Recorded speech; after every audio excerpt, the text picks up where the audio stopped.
नमस्कार साथियों। हिंदी की पाठशाला में आज हम सूर्यकांत त्रिपाठी निराला जी की कविता ध्वनि पर चर्चा करेंगे। ध्वनि क्या है?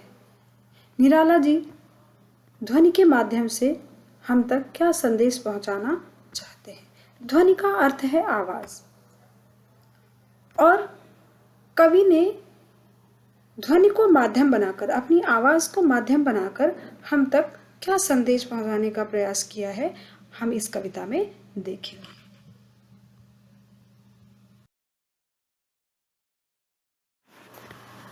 ध्वनि कविता पर चर्चा करने से पहले हम निराला जी के व्यक्तित्व पर थोड़ा प्रकाश डालते हैं। निराला जी हिंदी साहित्य के आधुनिक काल के कवि थे। उनकी सारी रचनाएं हिंदी में ही हैं। उनका जन्म 11 फरवरी 1896 को हुआ था और मृत्यु 15 अक्टूबर 1961। निराला जी के बारे में ऐसा कहा जाता है कि वे कभी भी अपने सिद्धांतों से समझौता नहीं करते थे। उनका पूरा जीवन बहुत ही संघर्षों से बीता, क्योंकि बहुत अल्पायु थे तभी उनके माता पिता की मृत्यु हो जाती है और पूरे परिवार का बोझ उन पर आ जाता है।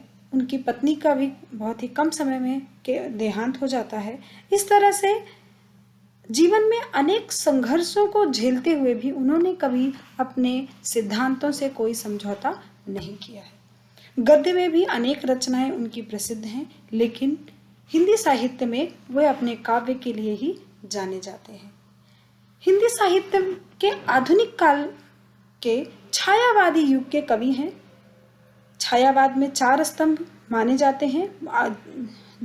4 स्तंभ में 4 मुख्य स्तंभ से तात्पर्य 4 मुख्य कवियों से है, जिनमें जयशंकर प्रसाद जी, सूर्यकांत त्रिपाठी निराला जी, महादेवी वर्मा जी और सुमित्रानंदन पंत जी। ये 4 कवि हैं जिन्होंने छायावाद को एक वाद के रूप में स्थापित किया।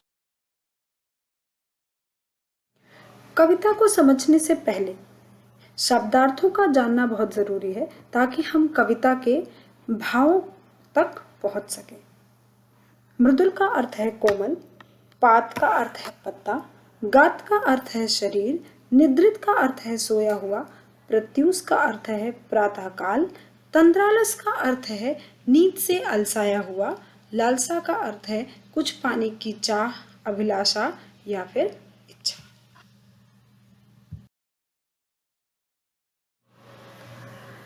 कविता को शुरू करने से पहले मैं आपको कविता के प्रसंग से परिचित कराना चाहती हूँ, ताकि ये कविता आपको अच्छी तरह से समझ में आ जाए।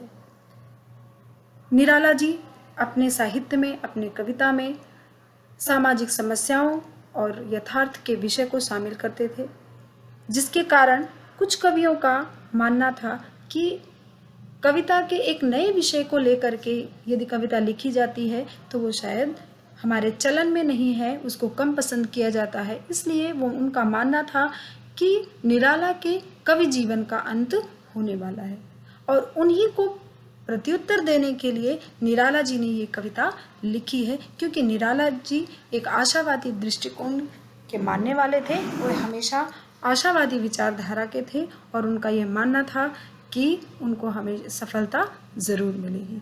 तो कविता पर देखते हैं। अभी न होगा मेरा अंत, अभी अभी तो आया है मेरे वन में मृदुल वसंत, कभी अभी न होगा मेरा अंत।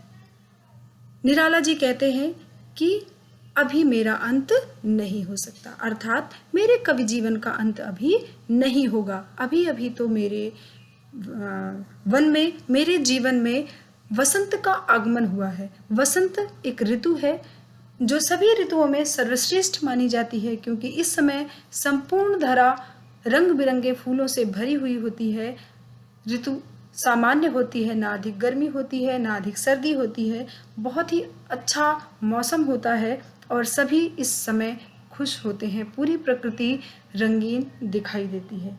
तो इसलिए उन्होंने कहा है कि अभी अभी तो मेरे कवि जीवन का प्रारंभ हुआ है और मेरे कवि जीवन में वसंत का आगमन हुआ है। अभी मेरे कवि जीवन का अंत नहीं हो सकता।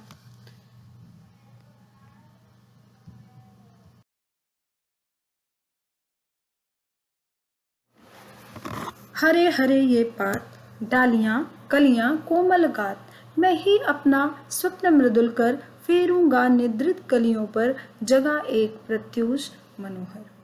कवि कहते हैं कि पूरी प्रकृति हरी भरी है, उसमें जो पौधे हैं वो कोमल हैं, उनमें डालियां लहलहा रही हैं, कलियां शोभायमान हो रही हैं और पत्ते एकदम हरे हरे दिखाई दे रहे हैं। उनके कहने का तात्पर्य उस युवा पीढ़ी से है, उन नवयुवकों से है जो समाज के प्रणेता बनेंगे, जो समाज को एक नई दिशा देंगे। वो कहते हैं कि मैं ही अपना स्वप्न मृदुल कर, वो अपने सपनों को साकार करना चाहते हैं। वो कहते हैं कि मैं अपने हाथों से अपने सपनों को साकार होते हुए देखना चाहता हूँ, और उनका सपना है इस युवा पीढ़ी को जगाने का, युवा पीढ़ी को एक नई दिशा देने का। वो कहते हैं कि फेरूंगा निद्रित कलियों पर, जो नवयुवक पथभ्रष्ट हैं या फिर वो सोए हुए हैं, आलस्य में हैं, उन पे मैं अपने कोमल हाथ फेरूंगा और अपने सपनों को उन नवयुवकों के माध्यम से साकार करूंगा और सबको एक नई सुबह, एक नए प्रभात का दर्शन कराऊंगा। कवि बताना चाहता है कि वो उसके जो सपने हैं, उस सपने को वो नवयुवकों के माध्यम से साकार करेंगे और वो हमेशा आशावादी हैं। उनके कवि जीवन का अभी अंत नहीं हुआ है।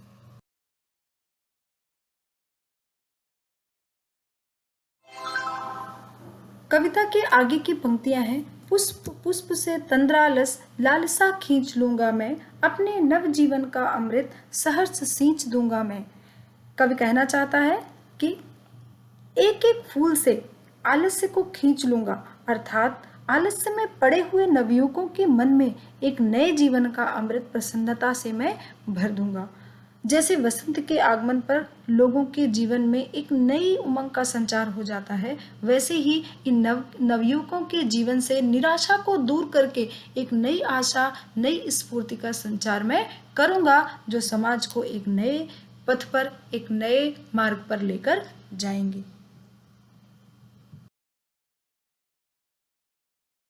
द्वार दिखा दूंगा मैं फिर उनको, है मेरे वे जहां अनंत, अभी न होगा मेरा अंत। कवि कहते हैं कि युवकों के मन में निराशा की भावना को दूर करके मैं उनको अमरता का द्वार दिखाऊंगा। अभी अभी तो मेरे जीवन में वसंत का आगमन हुआ है, अभी उसका अंत होने वाला नहीं है, या फिर उस कवि जीवन का अंत मैं अभी होने नहीं दूंगा।